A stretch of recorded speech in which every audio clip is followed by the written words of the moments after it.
ni sans bras, toute la vie de Fatoumata Diaby repose sur ses jambes. Elle fait tout avec ses pieds. Aujourd'hui, Fatoumata se prépare pour partir au marché. Elle s'y met à cœur joie, car cela n'est pas de ses habitudes, faute des moyens financiers. Vivant dans son village de Ngabakoro droit, elle est sans emploi depuis 2 ans, depuis qu'elle a quitté l'école.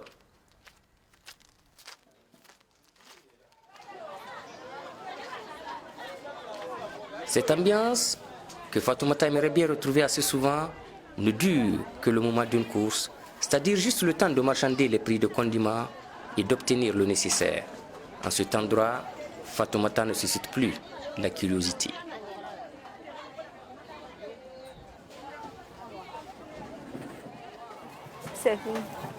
Et une fois satisfaite, la jeune mariée de 21 ans s'empresse alors de rentrer. Elle est contente de retrouver son mari, Lamine Keita. En fait, mon mari était dans la famille de mon grand-père à Madinekura. Bon, souvent, c'est le grand frère, le petit frère de mon grand-père à Sokonunko, le père de ma mère.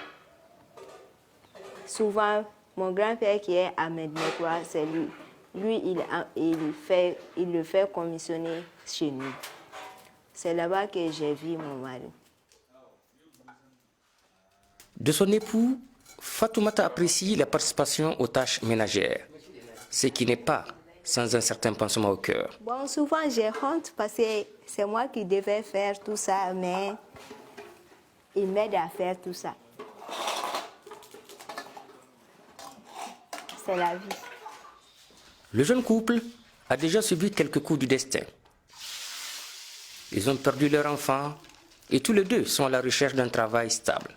Pourtant, Fatoumata ne s'est jamais laissée aller. J'ai refusé la majesté parce que j'étais partie à l'école. Je sais ce qui est la majesté. Parce que je vois même dans la rue de Bamako aujourd'hui, les mendiants sont vraiment fatigants. J'ai vraiment mal parce que j'ai perdu mon enfant, qui était mon premier fils. Je n'ai pas d'autres enfants. On ne croirait pas, sans le savoir, que Fatoumata Diaby a dû surmonter toutes ces épreuves. Elle a pu y arriver grâce à son mari et surtout à sa famille. Et mes parents adoptifs, mon oncle, le grand frère de ma mère, Mamadou Sila et ses frères, c'est eux qui m'ont aidé dans ces chocs, dans ces accidents. Sinon, j'allais mourir. Tout son savoir-faire, elle le doit à l'école où elle a été acceptée grâce à sa famille d'adoption. À cause de son physique, il lui a fallu passer par un apprentissage approprié de 6 ans pour maîtriser l'usage de ses pieds. Son ambition ne s'est pas arrêtée là. Elle a fait une formation en comptabilité. Elle n'a jamais reçu de soutien de l'État.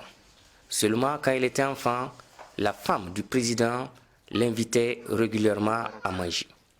Cette attention passée, il ne lui reste que les souvenirs lointains. Maintenant, à elle de se construire une vie avec son mari. Nous vivons ensemble. Je n'ai pas honte, moi. Je la considère comme une femme normale. Il n'y a aucun problème entre nous et j'ai aucun complexe de ce côté.